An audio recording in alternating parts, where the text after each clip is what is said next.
for another talk on this retreat. And I know that somebody just left a note up here, just a little announcement. It's some people may not know that there are two secret rooms for walking meditation on the left and the right of the hall.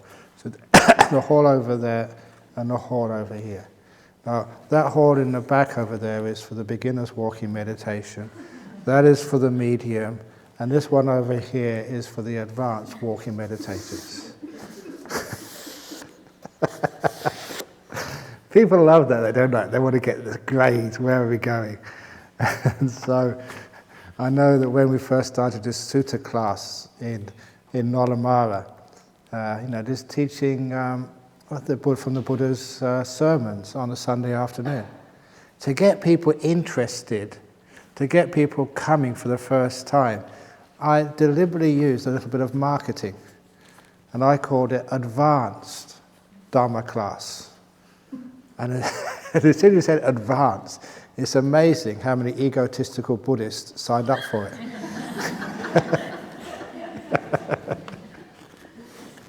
Because people, they just want to be advanced. They want to be better than other people. But anyway, that's another thing. So these are all open for you. So you've got 3 rooms you can do walking meditation in. So you can choose which one you want.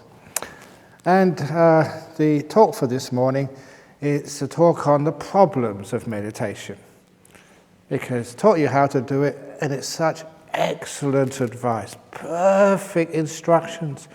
So if it doesn't work, don't blame me, it's your fault. But no, sometimes it's my fault as well, because we don't sort of give you all the instructions. So this is a little talk on what happens, or rather why, that sometimes you're sitting down there, why it doesn't work. You know how it should work, but there are problems and obstacles. So this is actually how to deal with those. Now, of course, the major obstacle for people who are doing meditation is thinking.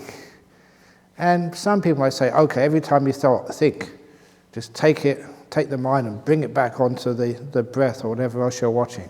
Bring it back into silence. Tell yourself, shut up. Just hit yourself over the head. Next time you do a thought, you're not allowed to have lunch today until you can stop thinking, whatever it is. That type of forceful stuff only makes you think more. It doesn't really solve the problem. Just like I mentioned, even sleepiness, when that monk came up with that stick and hit the guy sitting next to me. Yeah, it did get rid of my sleepiness. I wasn't asleep after that, but I couldn't be quiet because I was terrified.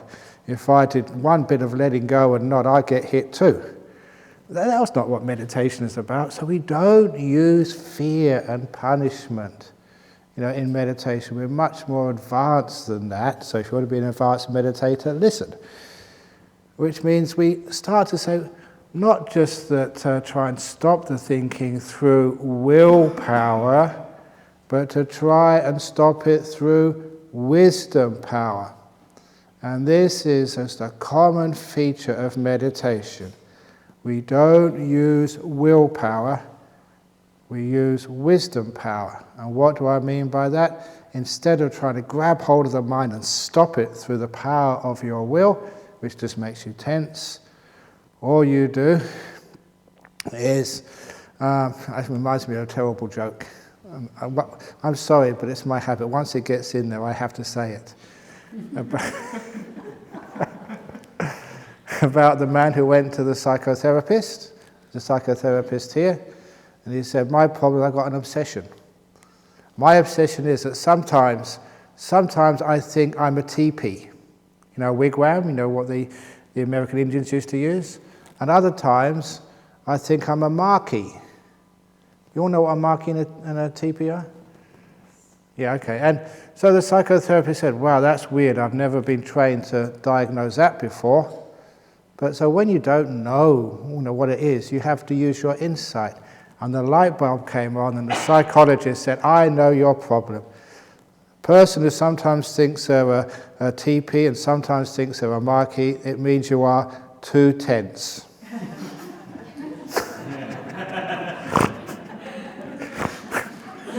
That's really terrible.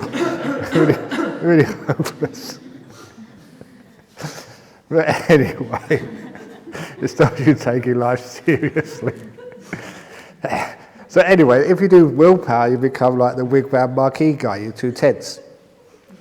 So we don't use willpower, we use the wisdom power. You say, why are we thinking? What is the cause of thinking?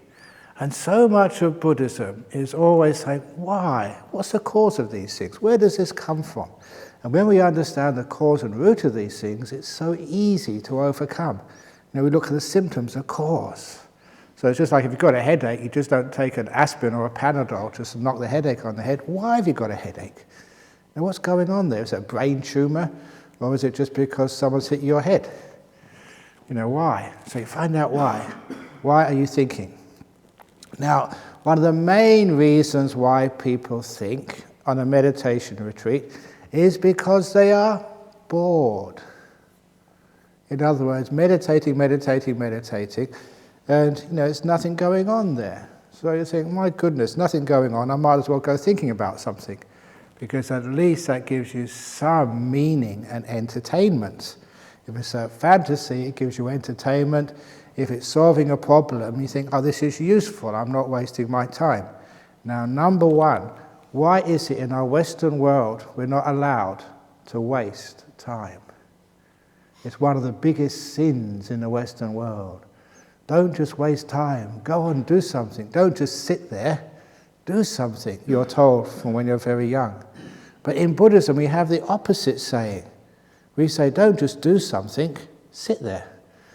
Which is the opposite, which is a very beautiful thing.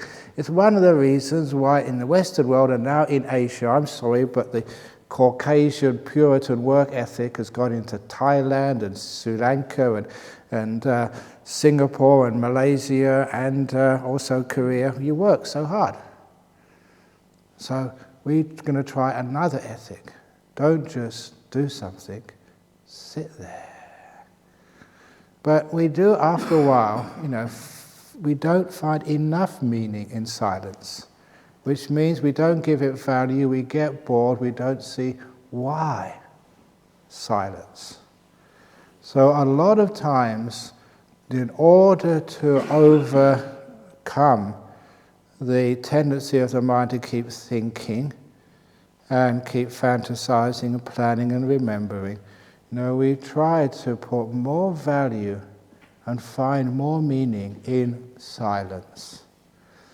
And in order to do that, I really encourage people, whenever you are silent, whenever you've got a few moments when you're not thinking, whether it's just sitting by the lake watching the ducks, or whether it's sitting in this hall meditating, or whenever you're silent, please know what it feels like to be silent. And know that just the joy, the peace, the beauty of silence. There is something in silence which is always really, spiritual.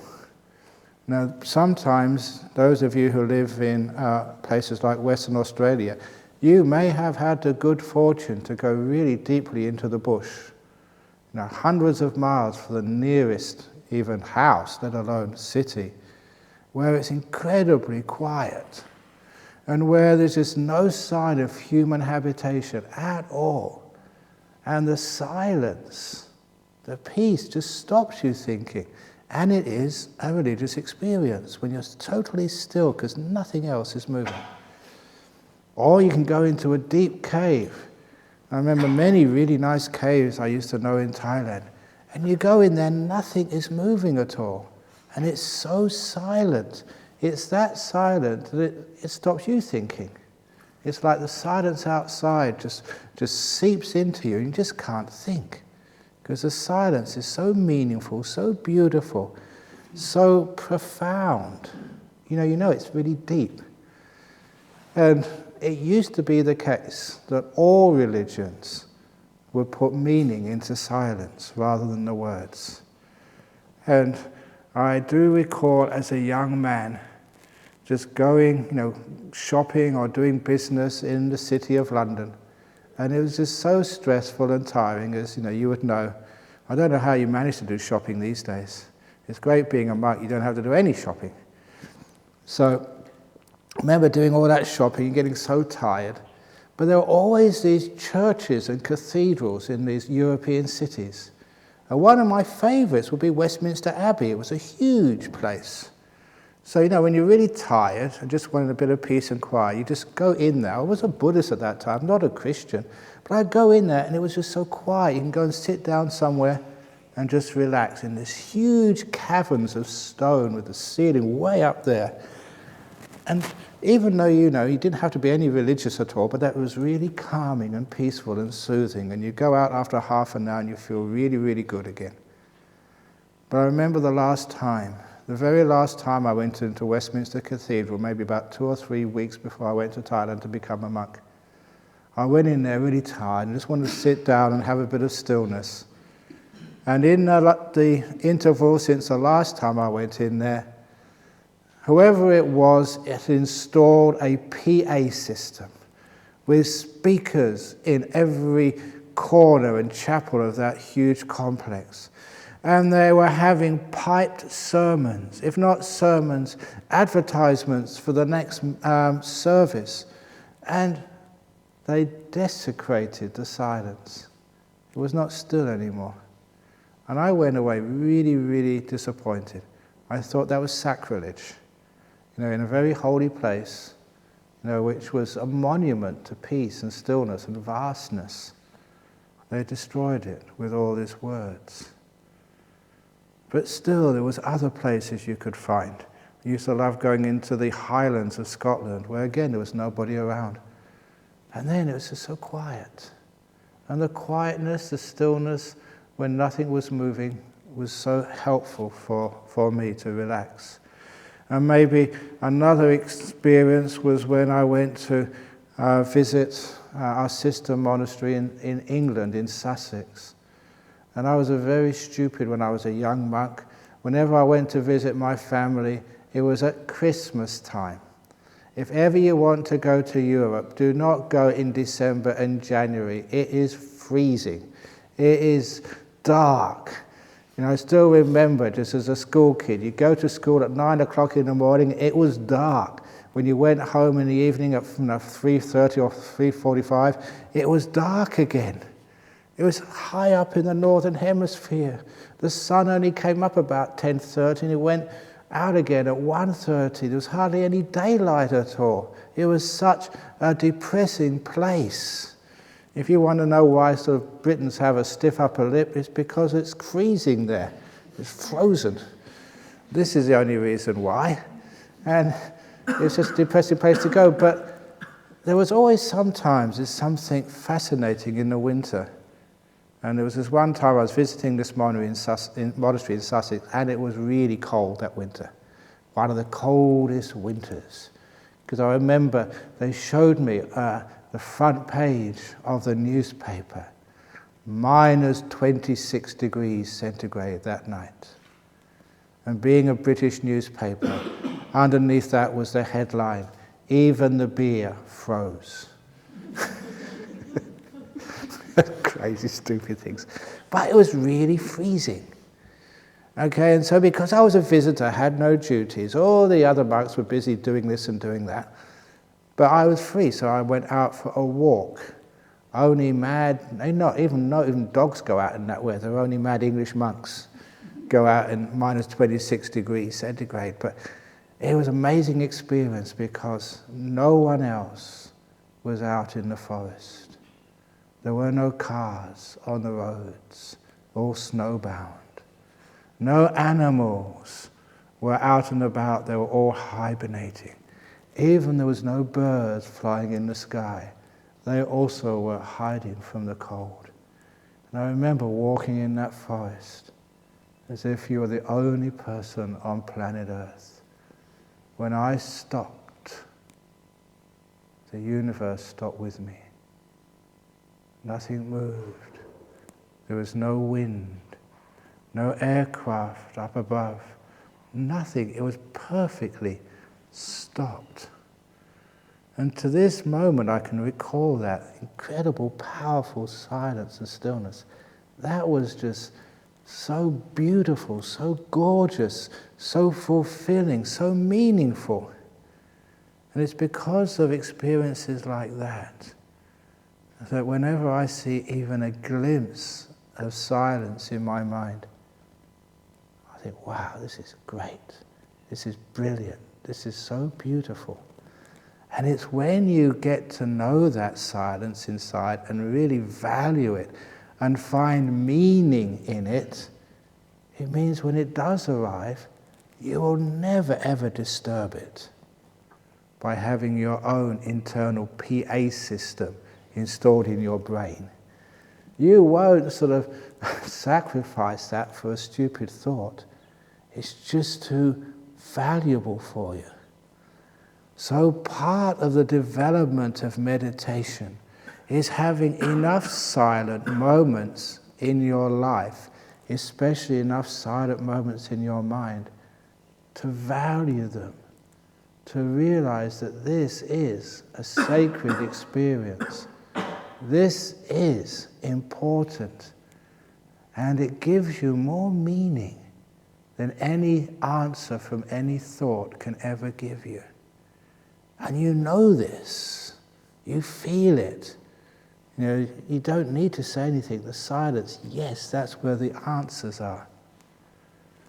Now, everybody can have silence in their mind. They do have silence in their mind often, but a lot of times we don't notice it. It's just like you come into a room like this, and what do you notice in this room? You notice me, or the lion, the monks, the people, the floor, the Buddha statue. You notice things. But can you come into this room and notice the space between things? Notice in this room there's more space than there are things. We tend not to notice the space between things or between the walls. We only tend to notice what's in the room, the people, the chairs, the things. I remember we had a monk who was an actor before he became a monk, and he said that was one of the trainings he had to do as an actor, so he can get some spatial sensitivity on stage. Don't notice the props or the actors, just put your attention on what's between them, the spaces in between. And that gives you a much better sensitivity of where you should be standing and moving during a performance of a great play. And this is an indication. Why is it we can't see what's between? We only see the objects. It's the same reason why we only see our thoughts. We never see what surrounds our thoughts. What's there when a thought ends and before the next thought begins? We fail to notice that. We've been trained only to perceive the thoughts themselves. Which is why one of the trainings to understand silence, and so you can value it and find meaning in it, the mind will incline towards that rather than the inner speech called thoughts, is deliberately putting spaces between your thoughts. And in order to do this, there are many, many techniques. And the one which I've been using for a while to stop you thinking and allow you to value the spaces between things is the old Tibetan chant of Om Mani Padme Hum. Now sometimes people, and they've criticized me, Ajahn Brahm, you're a Theravada monk. Why are you practicing Tibetan Buddhism now? That's wrong, you should be Theravada. And I say this because not many people know the meaning of Om Mani Padme Hum, which is good, that's an advantage. This technique will only work if you haven't got an understanding what this thing means. Because once you understand what a word means, it gets you thinking again. So, you chant to yourself the mantra Om Mani Padme Hum. You've got your eyes closed, you're pretty much relaxed. Now, silently to yourself, you think Om Mani Padme Hum, Om Mani Padme Hum, for about 1 minute. Keep repeating it to yourself. Now, number one, if there's any other thought, obsession, which is going on in your head, it blocks it out. But of course, that's just too much willpower. But it's good to start with, just 1 minute of chanting to yourself, Om Mani Padme Hum. Now the important part of this exercise comes when you start to deliberately put some spaces between those words. Om Mani Padme Hum.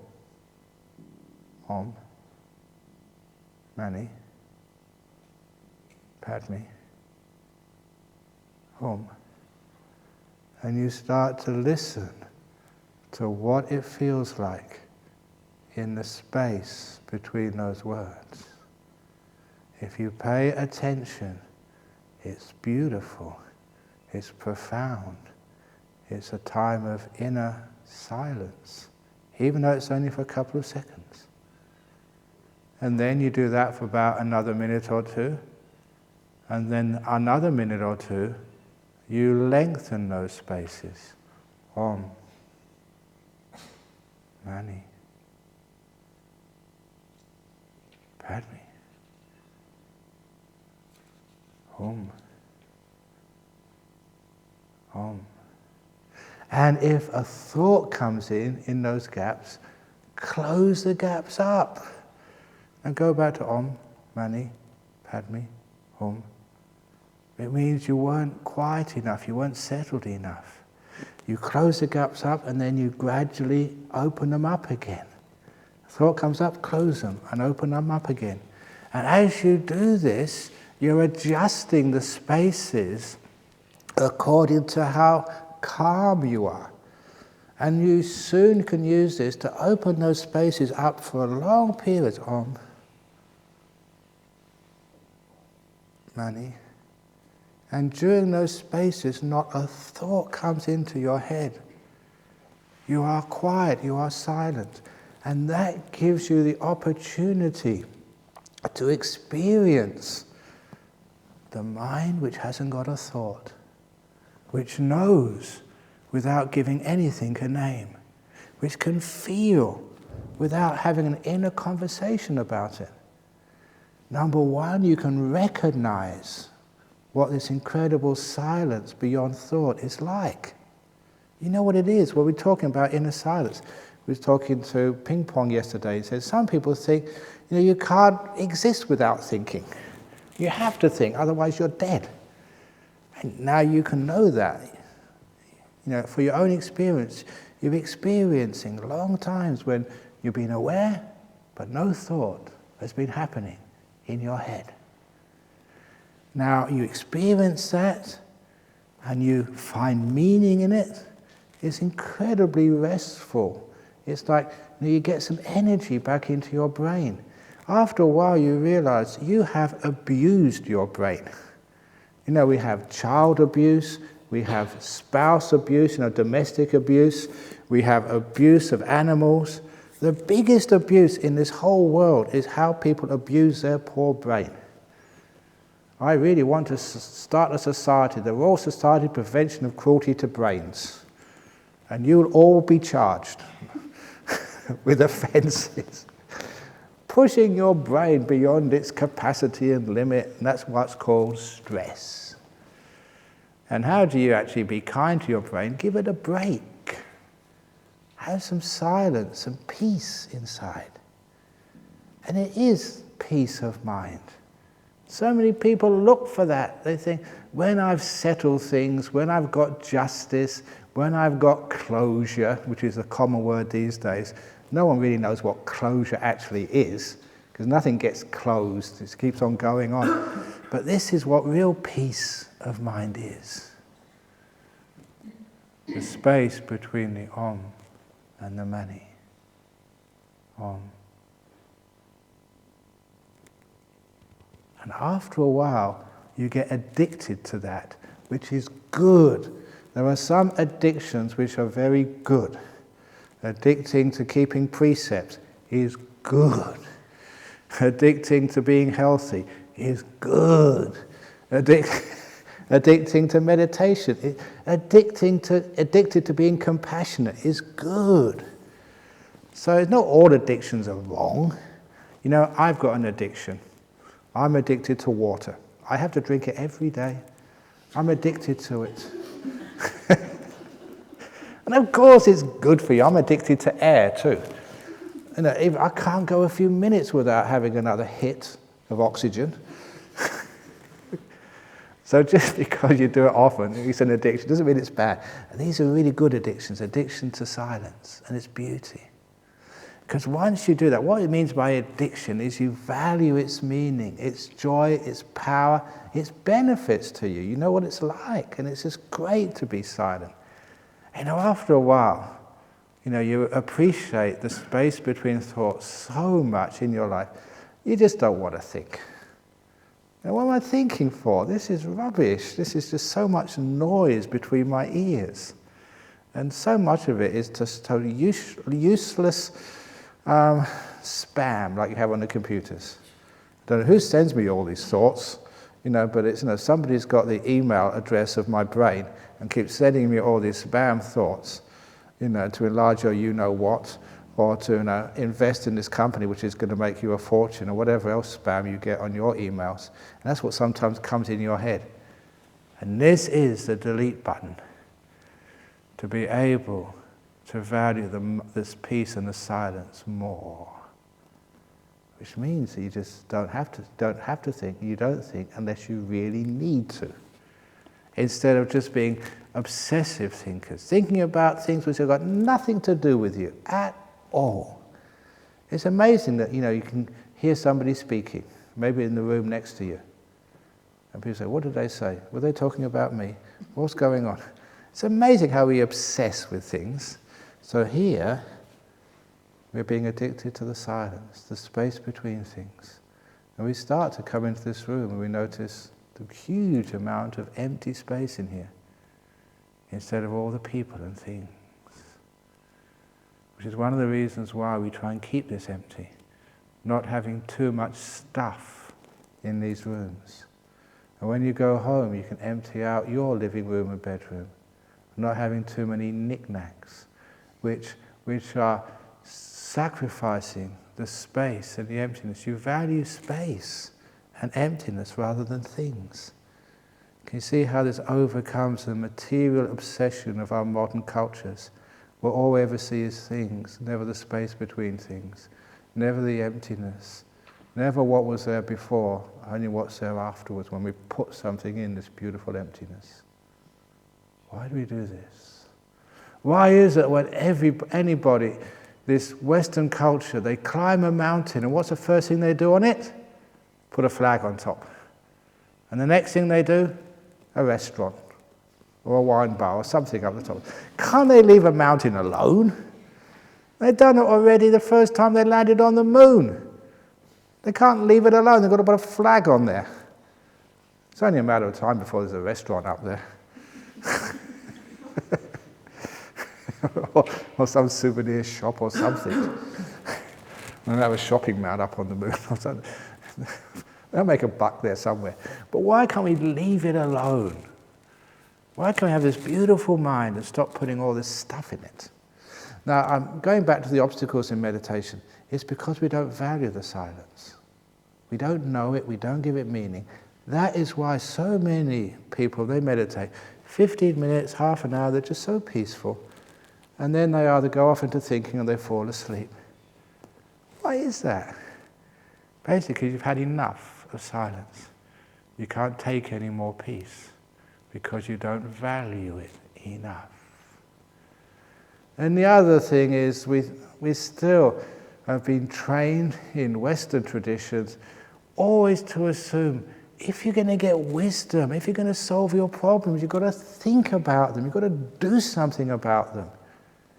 And that brings me on to one of my stories. I told someone I was going to tell this yesterday and I forgot, so here it comes. It's called, some of you heard it before, but I don't care if you've heard it before. I just love telling these stories. So I'm indulging. I don't care about you. I'm totally selfish. About old monks never lie story. One of my favorite stories. Because there was this old monk. He was wandering from place to place in some foreign land. And when he came to a poor farmer's house, The farmer was a devout Buddhist and gave him some food into this monk's bowl. And then it was just a couple of days before the annual rains retreat, the Pansa, the was period. And so the man said, "Venerable monk, have you got a place to stay for the rains retreat?" He said, "Not yet. Please, I invite you to stay close to me. I've got this beautiful meadow by a river. I can build you a simple hut. Monks don't need much. Not like you guys, you've got to get planning permission, building permission, you've got to get architect to design everything. A simple hut, we can build that for you in a day. And me and my wife and my kid, we'd love to actually to look after you. And all we'd ask, maybe once a week or a fortnight, please come and just give us some teachings. And that's all we really ask from you. And the rest of the time you can meditate and we'll feed you. You don't have to do anything." And the monk said yes and accepted. And he was one of these old monks who were just so lovable that, everybody, sort of the farmer, his wife, and the kids, they loved him. Even the dog was really fond of this old monk. He was just such a kind-natured, wise, simple old monk. So when it came to the end of his stay, when he came to the house for alms and said, "Tomorrow I have to leave," everybody started crying. Even the dog put his tail between his legs and started whining. No one wanted the old monk to go. But the old monk said, "I have to go. Now I'm a wandering monk. I can't stay too long in any place. It's time now." And no matter how much they cried and begged, he said, "I have to go." But, he said, "My meditation has been very deep over these last 3 months. And using the power of my meditation, I have noticed how poor you are, and the fact that not far away is a buried treasure, a huge amount of treasure, and I want you to have it, so you don't have to be poor ever again." And straight away, especially the husband, he stopped crying. "Really?"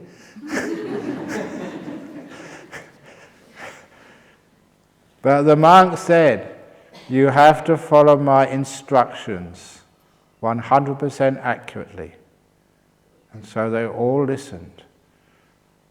"In the morning, stand at the threshold of your little hut.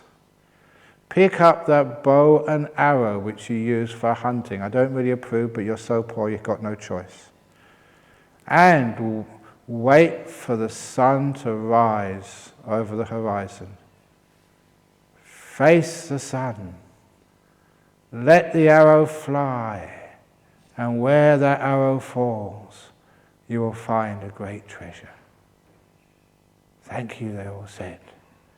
And then the monk left. And the following morning, they were up way before sunrise because they're so excited. And they were there, and the man remembered the instructions: stand at the threshold of the hut. Face the rising sun, pick up the bow and arrow, and when the sun rises, let the arrow fly. And he shot the arrow in the direction of the rising sun, and they all ran after it, he, his wife, his kids, and the dog. And because this was a long time ago, because it was in Asia, guess who had to dig the hole? Yes. But don't worry about this. If you do things like that, there's karma going to come to you. So just see what happens next. So the poor wife had to dig a hole. She dug and she dug and she dug, and what did she find? Nothing, only trouble. Because that land where it fell belonged to a rich man, a big merchant, and he came along and he saw them. "You are digging in my land. That's against the law. I'm going to get my lawyer. I'm going to sue you. I'm going to take you for everything you're worth." And the wife said, "It's not my fault. It's his fault." The husband, "No, not my fault. It's the old monk's fault." And the rich man stopped and said, "Old monk? Yeah, the old monk told us this." And the rich man said, "I am a Buddhist too. And one thing I know, old monks don't lie." "What did he tell you?" And the husband told what the monk had said, and the rich man said, "I know your mistake. Look at you, just so poor, you've got no muscles on you. How can you expect to shoot an arrow? And being a rich man, a merchant, know what they're like. He said, look, I'll do a deal. I won't sue you for destroying my land if you let me shoot the arrow tomorrow morning, because I know where it falls there must be a treasure, because old monks don't lie, and we'll split it 50-50. Farmer didn't have a choice. So the following day, it was a rich man standing on the threshold of the house, waiting for the sun to rise. He picked up the bow and arrow, and when the sun rose, he shot the arrow in the direction of the rising sun. They all ran after it, the rich man, the husband, the wife, the kids, and the dog, of course. And where the arrow fell, whose turn was it this time? The husband. This is what happens, is karma when you abuse your wife. He had to dig the hole. And he dug and he dug and he dug. What did he find? Nothing, only more trouble. Because this time, the arrow landed in a field belonging to a general in the army. He came along with his soldiers. You're destroying my field. Cut off their heads, he told the soldier. And the husband said, no, it's not my fault. The rich man told me to do this. Cut off his head then, said the general. No, said the rich man, no, it was the old monk. The old monk gave us wrong instructions. And the general said, put down your swords, soldiers. I'm a Buddhist too. Even though he kills people. I'm a Buddhist too. And old monks don't lie. What did he tell you? And when he heard the story, he said, oh, it's obvious your fault. What does a farmer or a merchant know about shooting arrows? You have to be a trained soldier to know this. Look, said the general, tomorrow I will shoot the arrow and we'll split it 3 ways evenly. So the following morning, don't worry, there's only one more to go after this. The following morning, it was a general's job to shoot the arrow. And he was there at dawn, waiting for the sun to rise, standing at the threshold of the house. And when the sun rose, he shot the arrow in the direction of the sun. That went a long way. He was a professional. He trained for years in things like archery. And they all ran after it, the rich man, the farmer, his wife, the kids, and the dog. Don't forget the dog. All ran after it. And this time it was the rich man's job to dig the hole. The poor rich man never done any work in his life for years, sweating away, panting away, digging this hole bigger and bigger. And what did he find? Nothing, only more trouble, because this time the arrow had landed in the gardens of the palace belonging to the king. And the king came and saw them. That is against the law. You should know, General, that whoever digs in the king's land, it's a capital offense. You will have to be executed. He said to the rich man who was digging, not my fault, he said, it's the general told me to do this. Not the general said, not me, sire.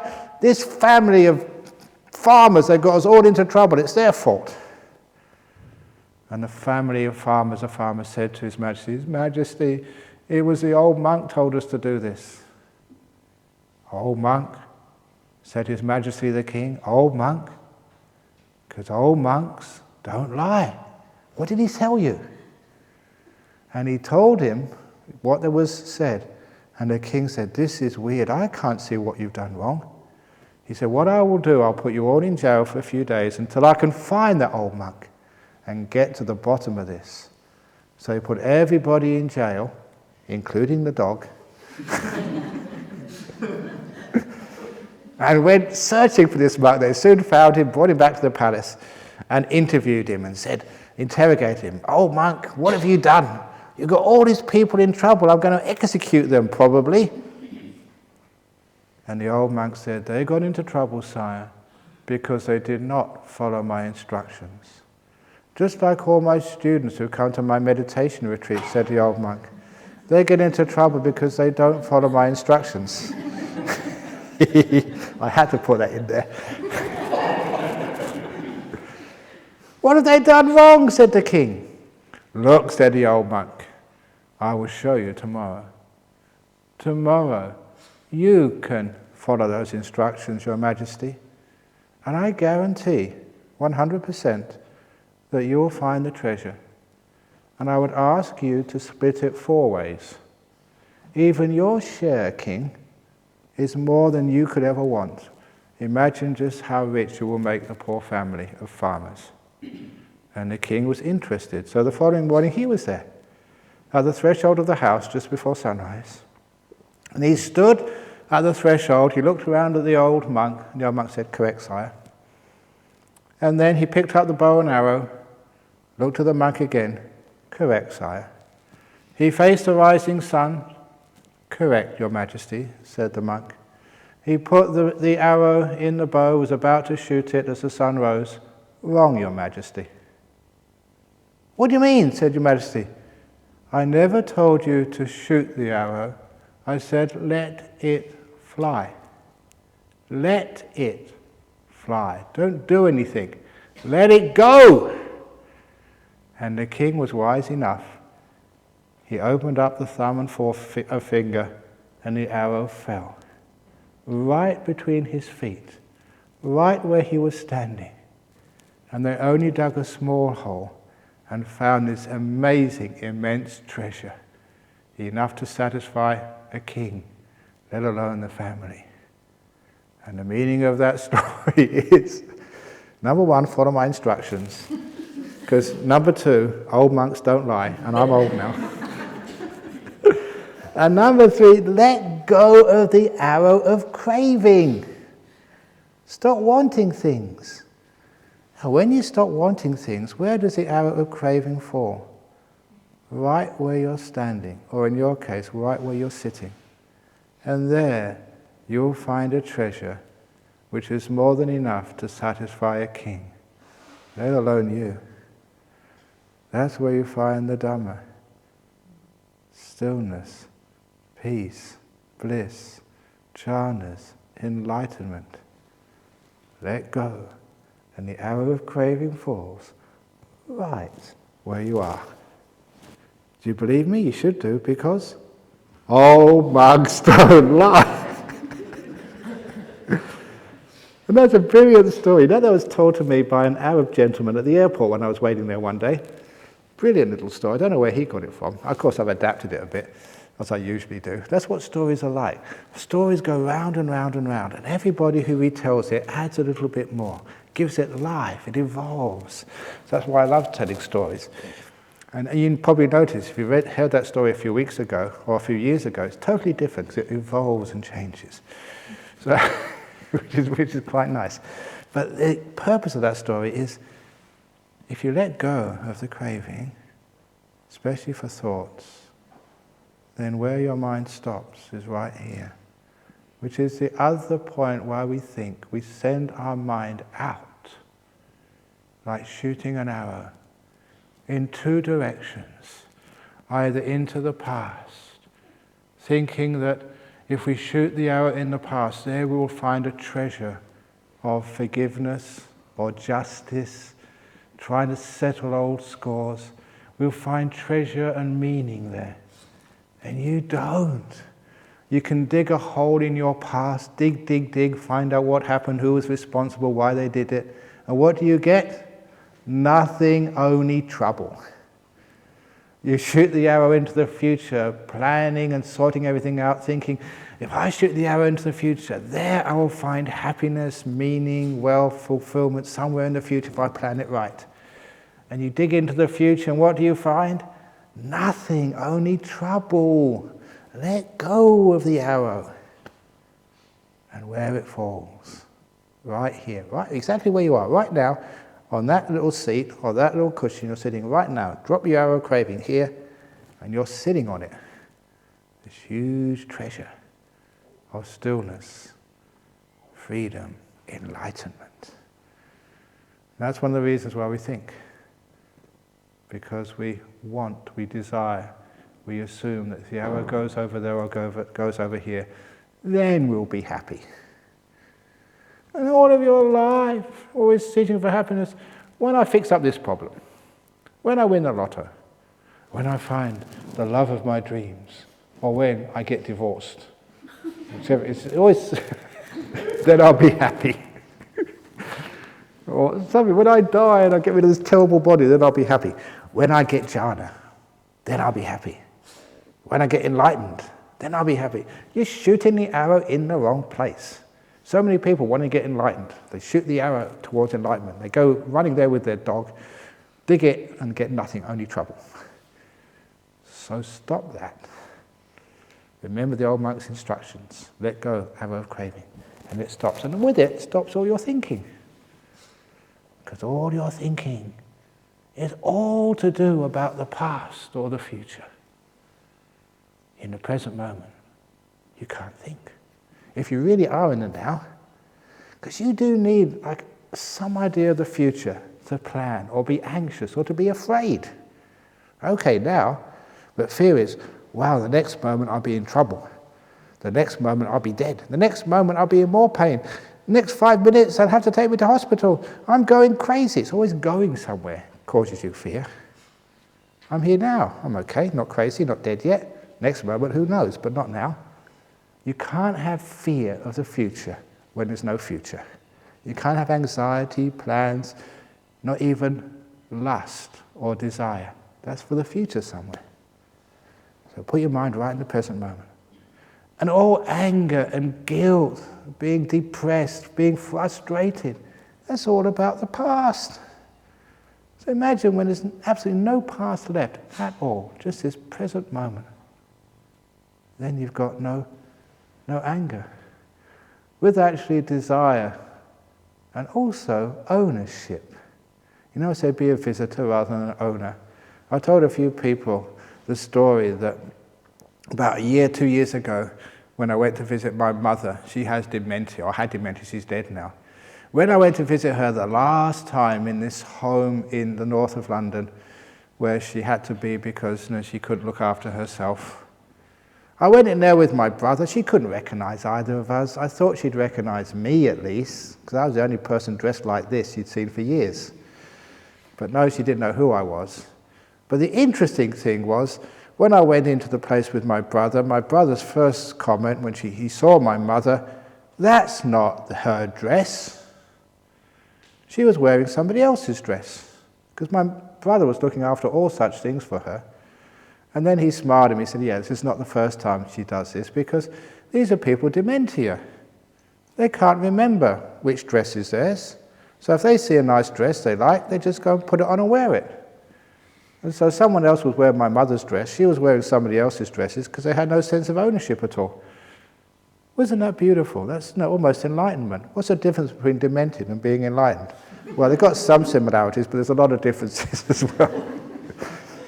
But you can see, because she had no past, she couldn't remember the past, the sense of ownership had gone. You can see how you can let go of things when you let go of the past temporarily in meditation. You haven't got a wife, because that happened years ago. You got married. You haven't got an enemy. That happened a long time ago. I'm not equating your wife with being your enemy, it's totally different, but it's just all this sense of owning things is all to do with the past. All things of losing things is for the future, which is one of the reasons why I've told a few people, if you have any difficulties in your meditation, see if you can just strengthen the focus in the present moment. It's like, because I remember just, using a camera or sometimes using a telescope, looking at the stars at night. And sometimes the star was slightly out of focus. You just needed to twist the end of the telescope a little bit to adjust the focus. And then it became really, really sharp. And that's sometimes what I do in my own meditation. Sometimes, it's not progressing. It's stuck somewhere. And I realize from experience, it's because I've got too much perception of the past, too much perception of the future left. It's if I'm not really focused 100%. It's slightly smeared. And all I do is really focus right in the moment. Absolutely no past and no future, just present moment. And as soon as I focus like that, the meditation takes off and goes on its usual path of getting very deep very quickly. Even with these lights, these nimittas. Present moment, just right now. So I can't have any idea of where I'm going to go next. You're right in this moment, no desire, no interfering. You're just watching right in smack bang in the present moment. And that's a wonderful way of overcoming difficulties in the meditation at all levels. And the other obstacle to meditation is, I mentioned it a little bit in the earlier part with silence, not giving it meaning, not giving it value, not finding, another way of saying that, not finding joy in the silence. Because after a while, if you stay with silence, silence smiles at you. And when it smiles at you, you smile back. It gives you joy, beautiful sense of peace. Delight appears. And that is such an important thing which overcomes obstacles in meditation. You wander off because there's not enough delight in this moment. So the mind will go seek somewhere else to get some fun. The mind needs happiness in the same way that you need food, or water, or even air. Mind has to have some happiness somewhere. And if it doesn't get it in the meditation, it will go wandering off into your favorite fantasy. Or it will go wanting to look at a movie, or do something to get some joy. So the mind actually does need joy and happiness to survive. And if it doesn't find it in stillness, in silence, in this moment, in a nimitta, it will wander off. It has to. You can't stop it. So understand this is the nature of the mind. We have to try and find some way of giving it, whatever you're experiencing, meaning, joy, power, which is why I said in the silence, just value that. It's incredibly delightful.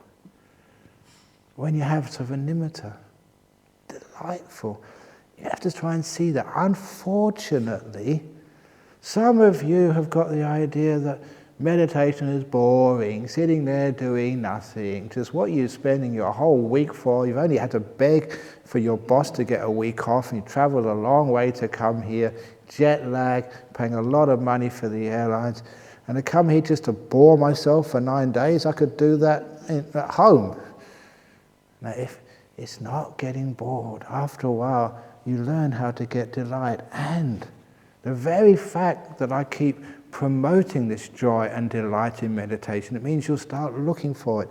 Unfortunately, in some teachings of meditation, I'm embarrassed to say this, the monks or the teachers said, don't enjoy, because if you're enjoying your meditation, you'll get attached. Bad meditating, you're going to get attached, you're enjoying yourself. I don't know why people do that in religion. Somehow in many religions, if you're happy, it's bad for you. In the fundamental Muslims, they can't even listen to music. They can't dance, they can't do anything which is fun. Like watch a movie, otherwise they get their head chopped off. Well, that's not much fun, is it? Really weird. And in the churches I used to go on, they were just so boring on purpose. Which is one of the reasons, I remember the church I used to go to, hard wooden pews, not a cushion to be seen anywhere. Stone, not a heater, it was freezing cold. And the priest would always describe to you all the terrible things which are going to happen to you in hell, because, you and it was just really just gross stuff to go to, so it really turned you off religion. And I get disgusted when Buddhism gets like that as well. Meditate, don't move. Okay, take away these cushions. Real monks, real meditators don't have cushions. Chairs, that's the beginning of the end of meditation. Did the Buddha ever sit on a chair? Actually, he did. Smiling, no smiles. Have you ever been on these retreats where smiling is verboten? They've got these big signs everywhere. No smiling in the meditation hall. Well, they don't actually have that, but it's implicit sometimes in some of the retreats. Is there something wrong there somewhere? And when you pass each other, noble silence and horizontal mouths, please. Don't smile at each other. You're smiling. Stop it.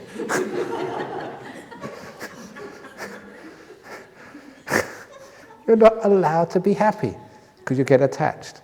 Now that is totally against the Buddha's teaching. That is wrong. The Buddha said again and again and again and again, don't be afraid of happiness, which comes in meditation. Develop it. It's part, if you look at the stages of meditation, even like the Anapanasati Sutta, the 16 stages of Anapanasati taught by the Buddha, one of the most famous of his teachings. Stage 5 and stage 6, you breathe in and out developing piti, which is like joy. Breathe in and out developing bliss, which is sukha. You're supposed, the Buddha said, do that. That's part of the path.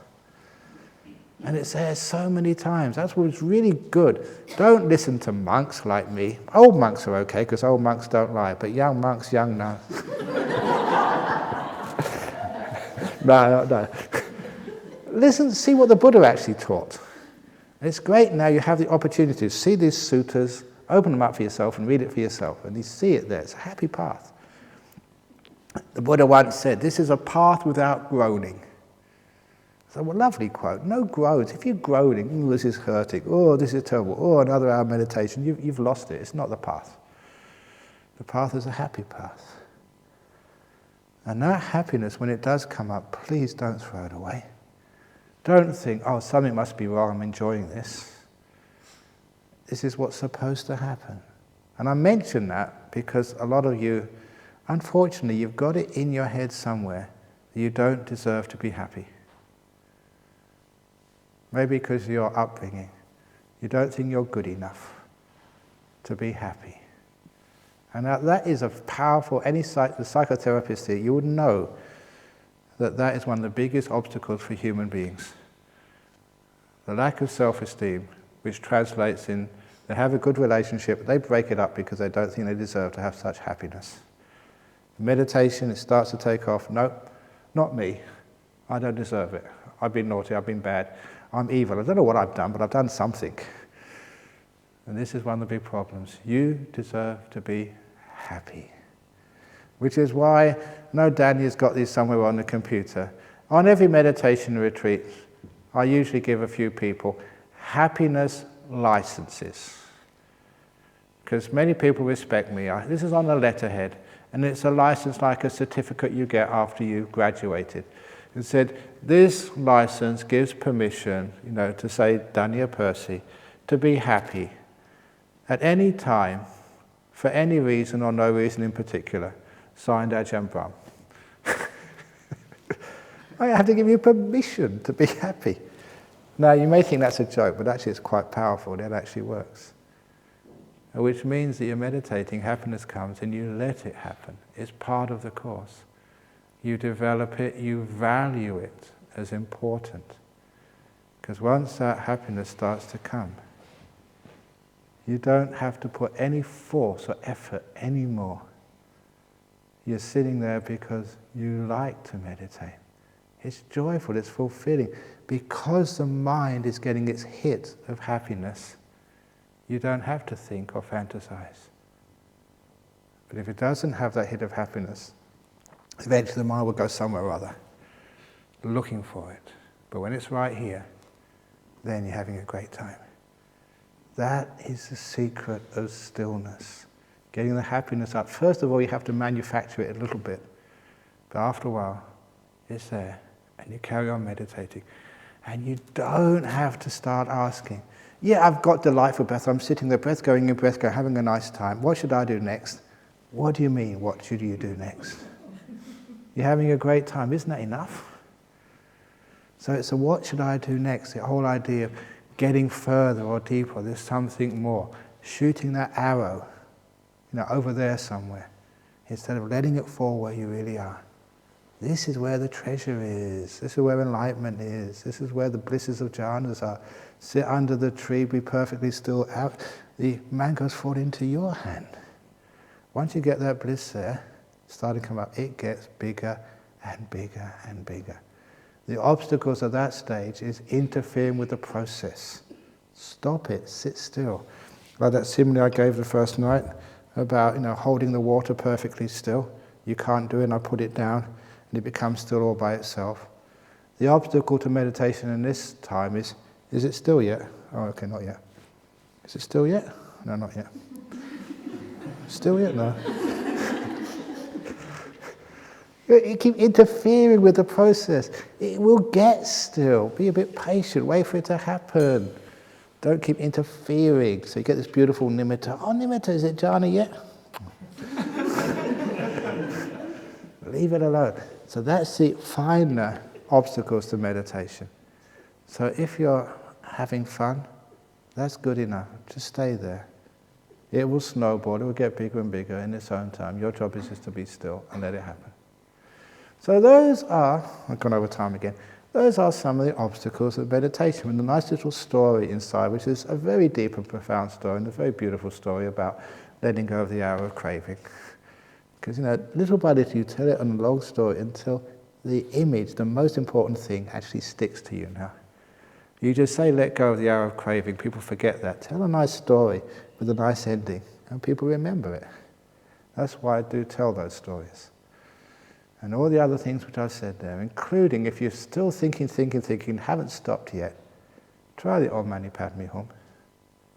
But don't do it for too long. Don't do it for 20 minutes. That drives you crazy.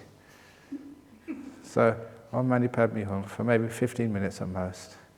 Put spaces in between the words until you can put the spaces so long and nothing happens in between. And then appreciate. Just like you have food, you taste it. And you savor it. You don't just swallow it quickly.